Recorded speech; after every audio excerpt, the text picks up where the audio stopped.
Everybody see that? Might make it a little larger. Yeah, let me open it up a little bit. There we go. So I thought I'd begin this talk today by reading you one of my Mary Magdalene poems, and this is called The Gospel of Mary. I'll put that in context afterwards, but I thought it kind of sets the stage for the gospel that I'm going to talk about. So it begins with a quote from the actual gospel where Mary says, "My brother Peter, do you think that I thought this up myself or that I'm lying about the Savior?" And Peter is critical of Mary and is a kind of antagonist in this gospel, which is one of the most interesting things about it. And they are, after Christ's death, he appeared to them many times resurrected, although Mary was the first one to see the resurrected Christ, and she was there at the crucifixion while all the other apostles were hiding and worried that they were going to get in dangerous circumstances also. So this is called the Gospel of Mary. I was not alarmed when the doves continued to coo, though their wings were burning. I was on fire too. It was morning. I was there with the 11. We were gathered in the vestibule of the upper room. Our breath thickened, colors deepened. For just one instant, I saw the root of love staked through the ceiling, but so few of them received the vision at its core. They tried to think it through. It was not for thought. It was more for holding and becoming. Light brandished from our fingertips like swords of warrior angels. When it extinguished, I flashed my ordinary hands, and we all laughed. Because they asked me, I told them what he'd said to me in private. I didn't say he'd kissed me on the mouth. I told them how I met the Savior inside my head, how our thoughts entwined like beanstalks through swatches of clouds, how he said thought created matter and fear is ingenious for damaging the world. He said, here is the soul, here the spirit, the mind, a naive child between them. I drew a diagram in air of the soul's escalation, my fingers sparking the 7 heavens. I tried to show what rushes naked, leaving the body, like a town one no longer cares to visit. How the soul, small and homeless, remembers then and rejoins spirit. How in the aftermath, oblivion is transient and darkness is illusion, both habits to be broken. Peter and Andrew debunked my strange ideas, and woman that I was, I wept. Levi stepped in and calmed the others, the way the Savior woke in the rocking boat and calmed the sea. They all looked at me in wonder. I spent the rest of my life on earth infused with his apparition because I knew that I was worthy. So you can take that down if you want. Who is Mary Magdalene? Some of you may not really know. There's always the story about her being a prostitute, but that's only a tiny piece that was perhaps invented by some of the church fathers.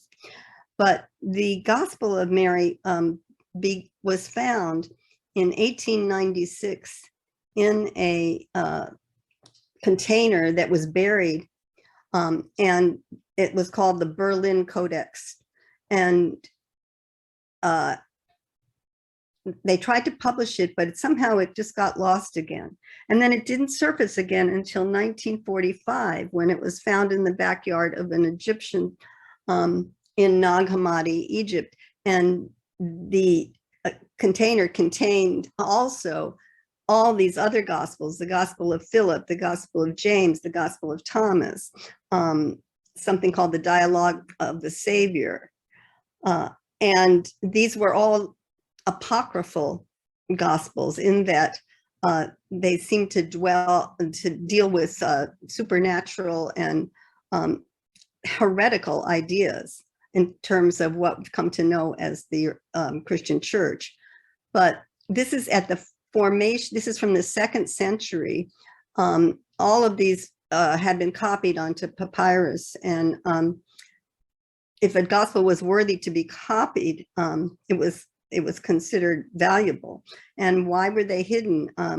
Well, it's interesting that about 10 pages are missing from this gospel. It's only 2.5 pages.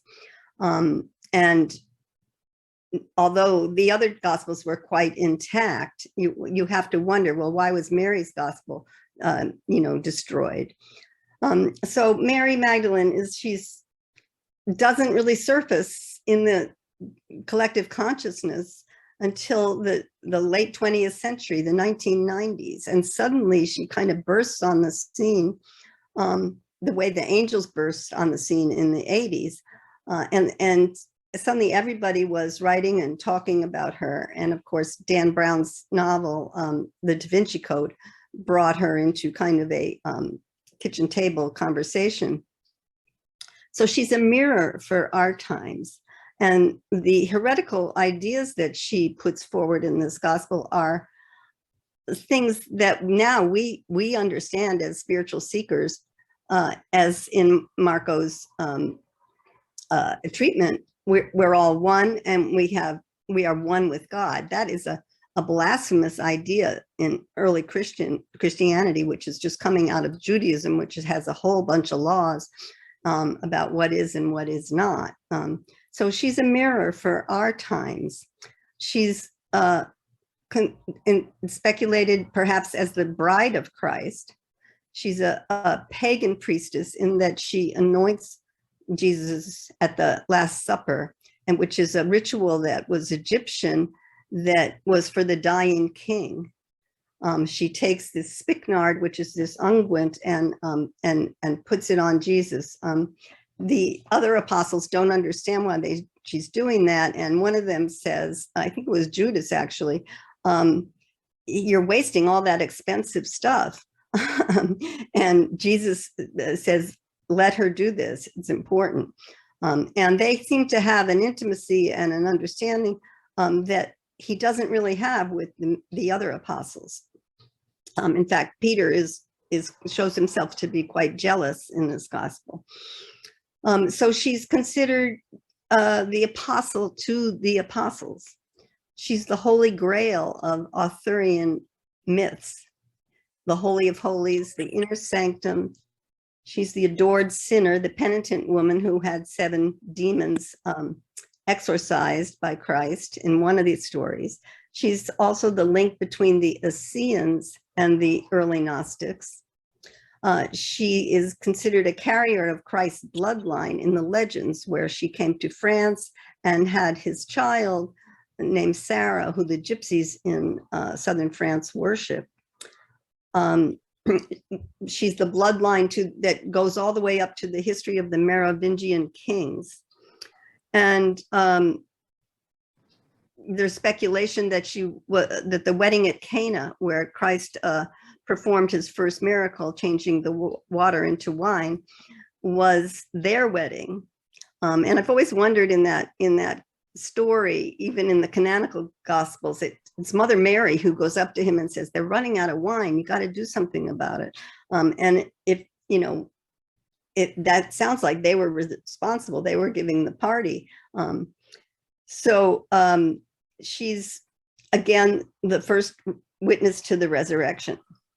She's, in occult terms, the path of the Tarot and the Kabbalah, because she's leading to that universal truth that we are divine within ourselves.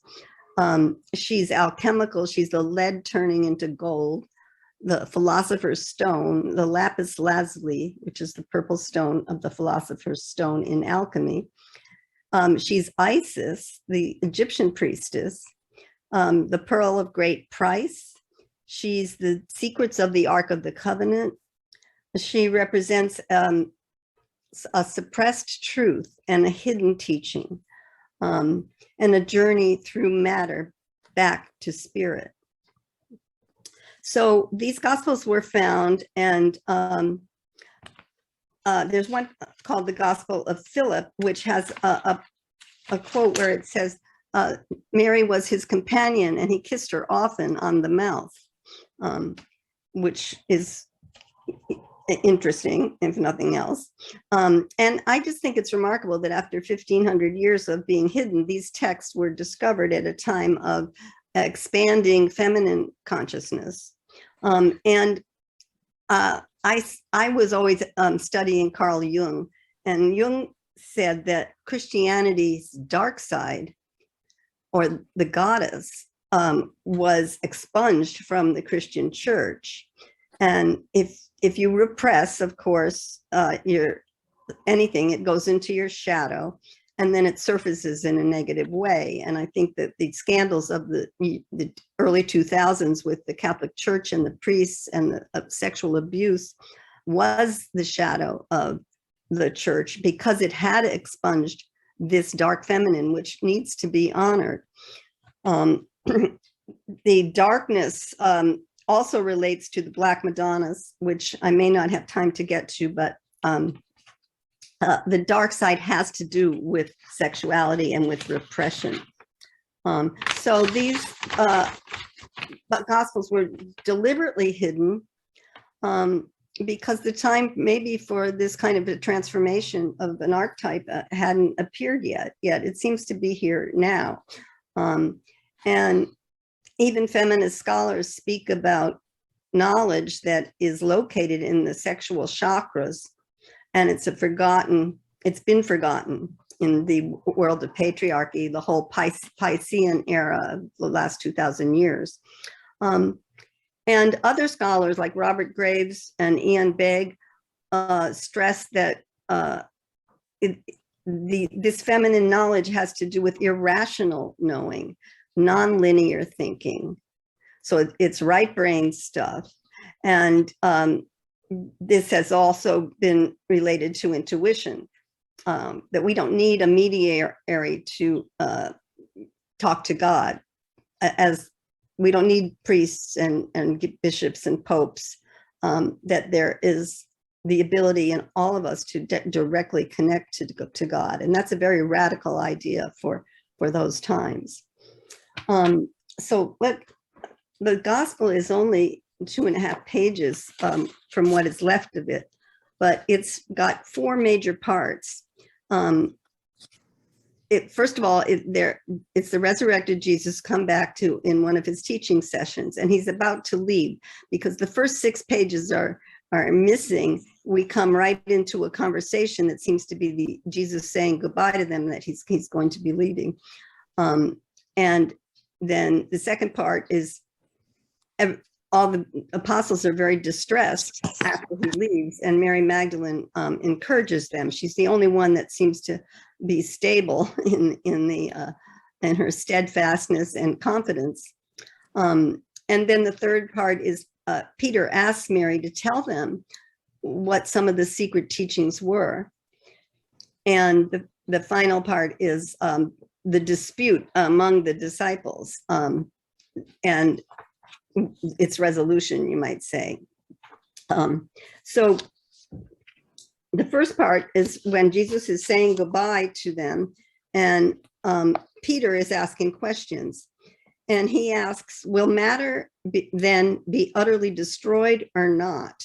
So they're talking about the end of the world, or they thought, because they had traveled and spent all these years with Jesus, that the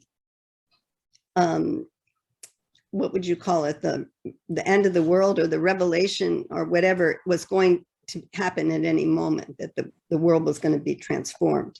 We're still waiting for that to happen. So Peter asks, is everything going to be destroyed that is made of matter? And the Savior replies, every nature, every modeled form, every creature exists in and with each other. So that to me seems like the idea that we're all one, which again is a radical idea for those times. And he says, they will dissolve again into their own proper root. They will go back to where they came from. For the nature of matter is dissolved into what belongs to its nature. Anyone with 2 ears, let them hear. So matter is going to be dissolved back to its roots. So there's something about matter that is not the whole deal. And the idea here, of course, is that we are spirits having a human existence. And this is not necessarily the real place. We live in duality, as many of you have studied the Course in Miracles. Nothing real can be threatened, nothing unreal exists. Herein lies the peace of God. That's from the Course in Miracles. And then Peter asks, you have been explaining every topic to us. Tell us one other thing. What is the sin of the world? And surprisingly, Jesus replies, there is no such thing as sin. Rather, you yourselves are what produce sin when you act in accordance with the nature of adultery, which is called sin. Now, he's not talking about sexual adultery. He's talking about adulterous, consorting with the material world, with caring only about riches and material objects. And he says that you act this way because you don't understand where you really came from. So sin doesn't exist. Since it's kind of an action that happens in the material world, which is going to dissolve, it's not really real. And when the soul releases from the body, there's another world that happens. So then he continues with this curious line, matter gave birth to a passion which has no image because it derives from what is contrary to nature. It caused disturbing confusion that occurred in the whole body. So matter doesn't have any reflection of divine reality. And passion is not a reflection of that. Passion is sort of a negative thing here. The Gnostics very much separated the dual existences and denigrated to some extent the material world. But the material world is necessary. We've come here to do some work and we're participating in it. So he says, that is why I told you, become content at heart while also remaining discontent and disobedient. So he's saying rebel against something.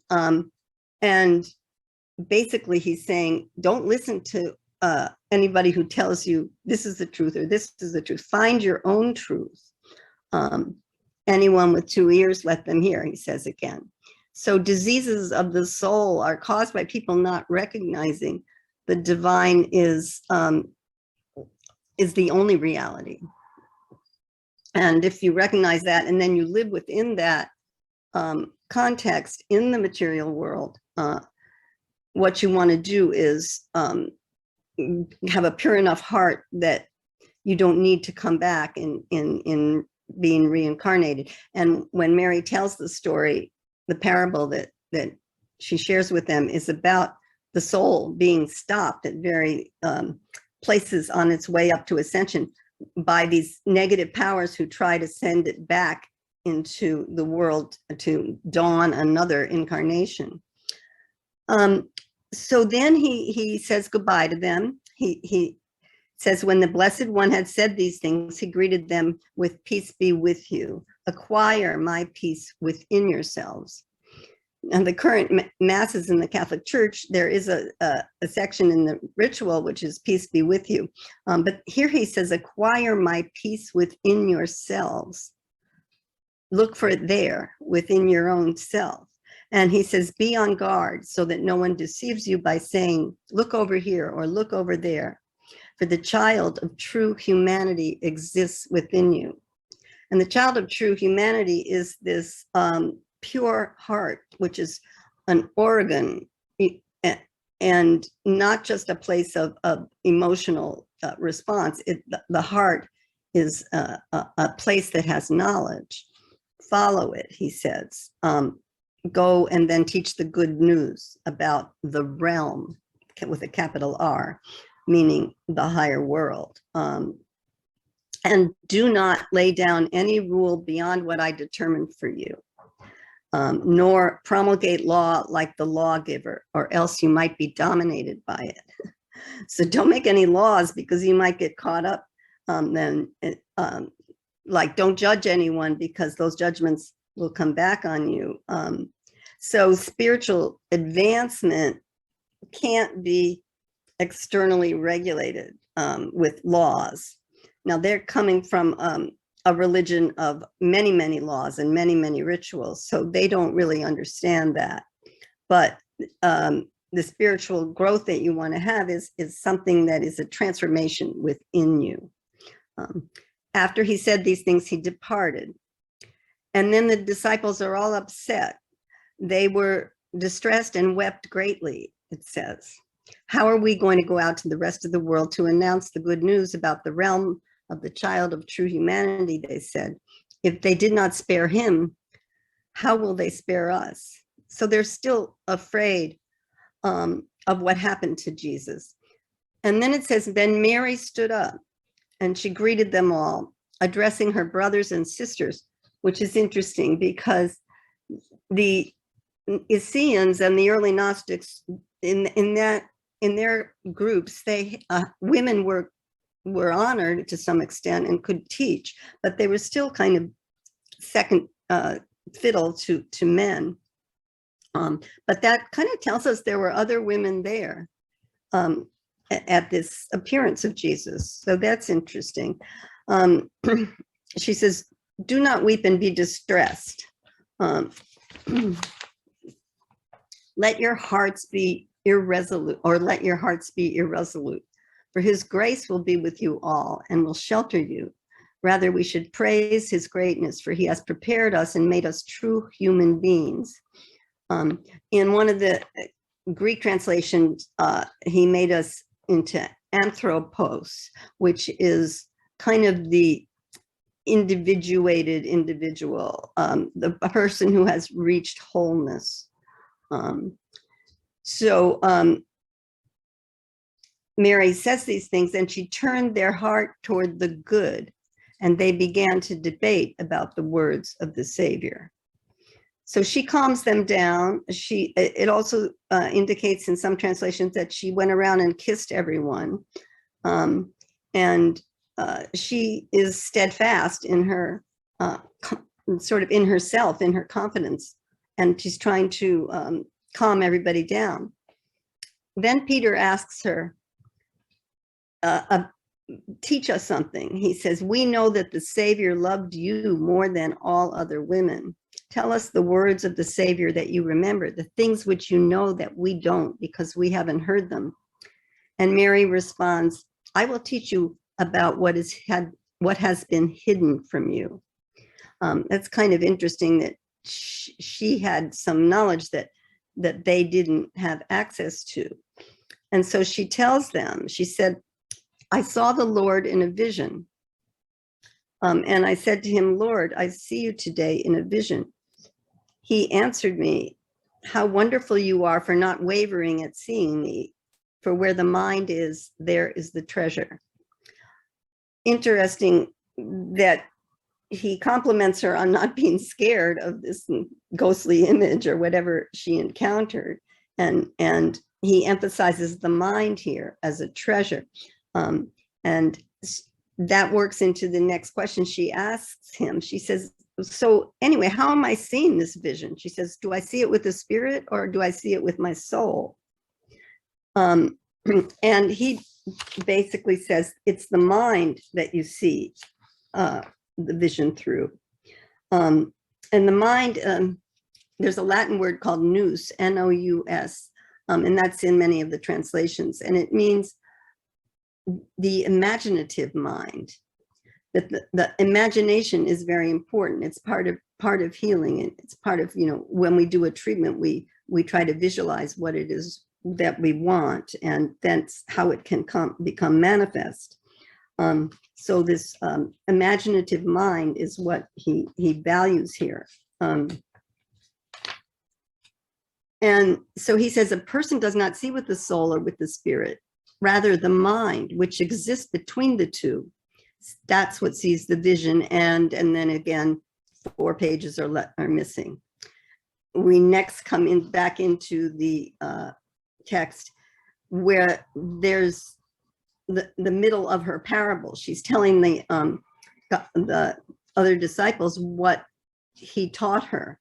And it seems to be a story about the soul ascending, and at different levels, different malevolent powers come and trying to push it back. And so it begins, and desire said, I did not see you go down, yet now I see you go up. So why do you lie, since you belong to me?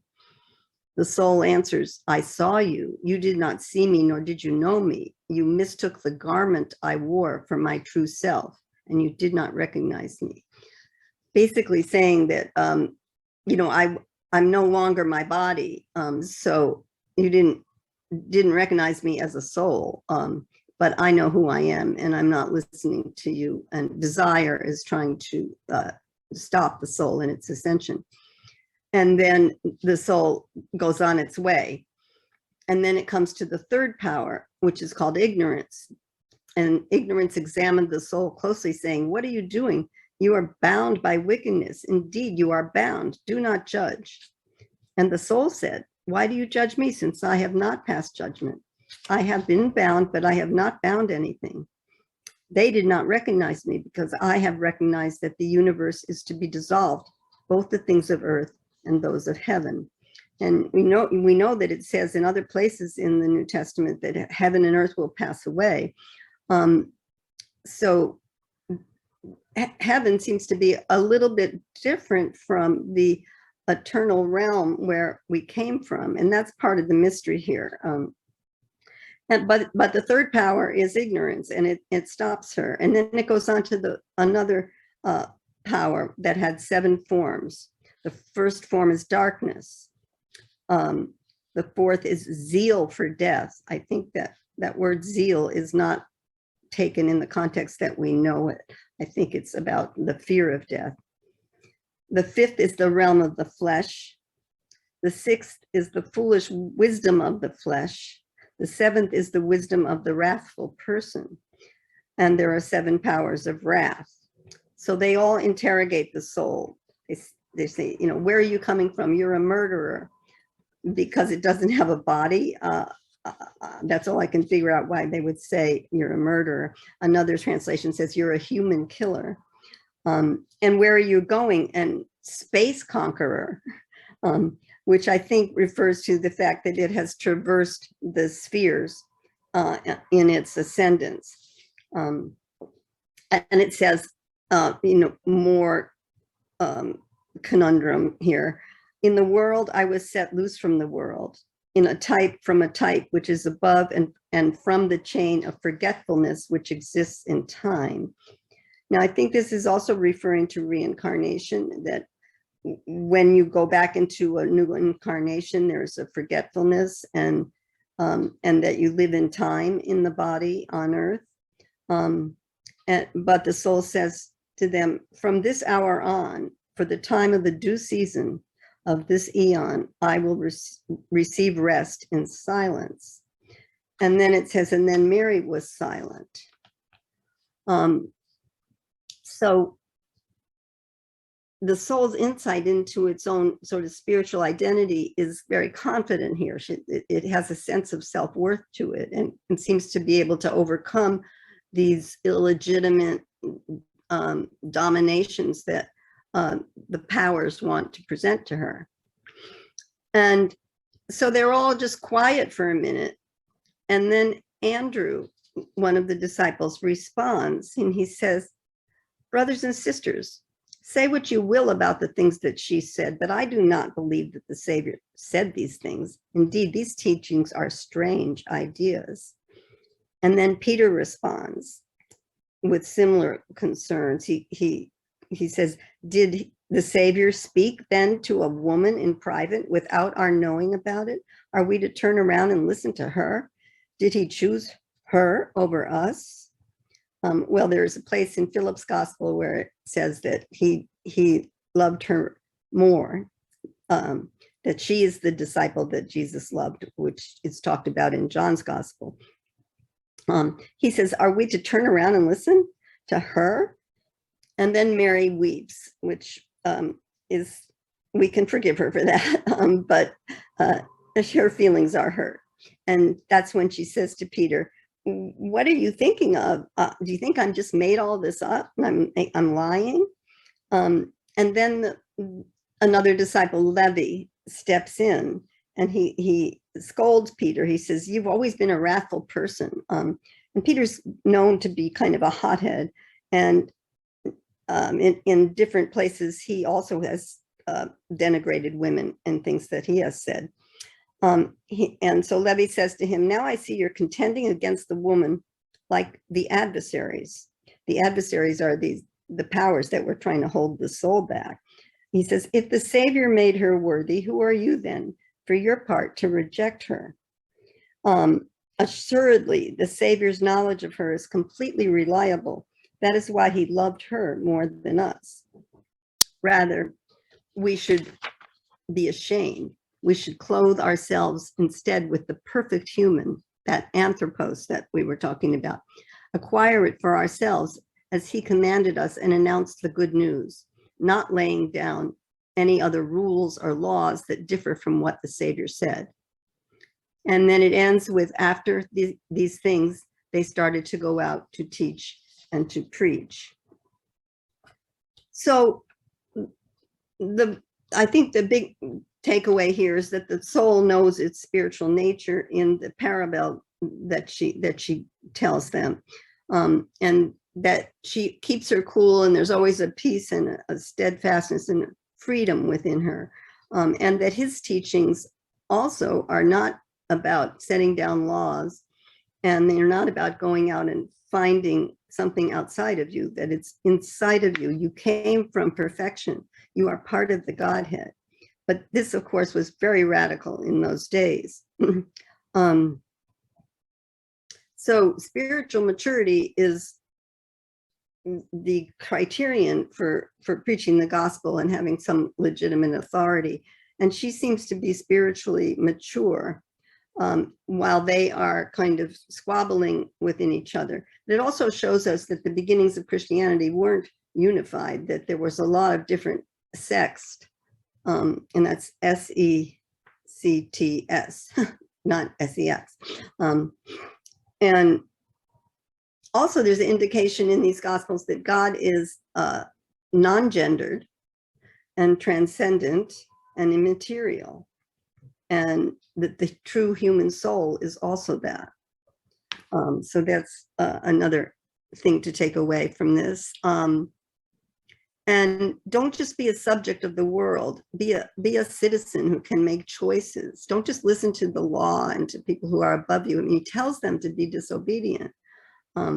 So there's important integrative work to be done on while we are in this lower realm or this material planet, before we have the intuitive, wake-up call that we are part of this divinity. So, and then the other takeaway is just the situation with gender, the criticisms of women, and just to show you, in some of the canonical Gospels, Matthew says, pray in the place where there is no woman, destroy the works of womanhood, not because there is any other manner of birth, but because they will cease giving birth. And Mary says they will never be obliterated. So this is a slightly different Gospel of Matthew. And then another one, the Gospel of Thomas, Peter says to the disciples, let Mary leave us, for women are not worthy of life. Jesus says, I myself shall lead her in order to make her male, so that she too may become a living spirit resembling you males. For every woman who will make herself male will enter the kingdom of heaven. I think he's talking with in the language of the times, and becoming male just meant having more freedom and power, to express yourself, and he says he has made her male. So that gender issue is the other issue that is there.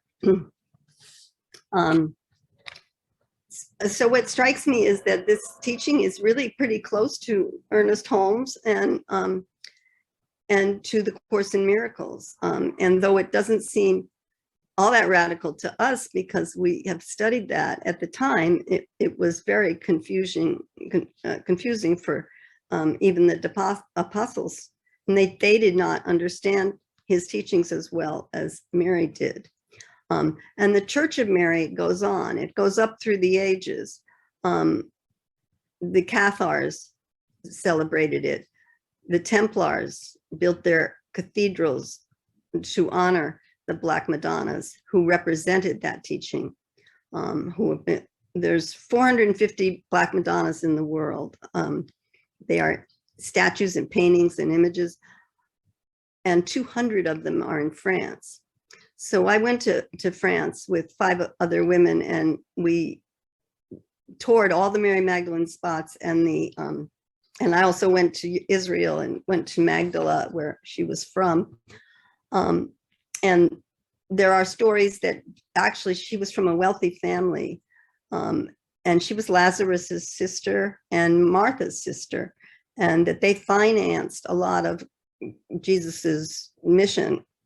They traveled from town to town, and they had to have money to stay somewhere, and that she was very important in that context. So I think I need to stop here. I did have a bunch of stuff on the Black Madonnas, but maybe we'll do that some other time. I did want to say one thing about that, though. I'd had a dream in the early 90s where I was in a cave and digging for something. I didn't know what it was, but it was one of those things where, in a dream, you just know you have to do it. And so eventually I lifted up this statue, but it was alive. And it was a Black woman. And I woke up from the dream with this knowledge that she'd been there for a really, really long time, and that it was time for her to surface. Now, this is before I had any knowledge about the Gnostic Gospels or anything. So it was a prescient dream that 10 years later, I took all these trips and followed. And I met many other women who felt that they had been called to explore Mary's role. And throughout southern France, she is worshipped. She is in churches, these huge statues like this that you never see in the United States in a Catholic church. So there's a lot more to say, but this story has been carried on through the ages and brought through the Templar Knights and the Rosicrucians and the founding fathers. What was the cult they were in? Can't think of the name of it, but anyways, that's as much as I can share with you today.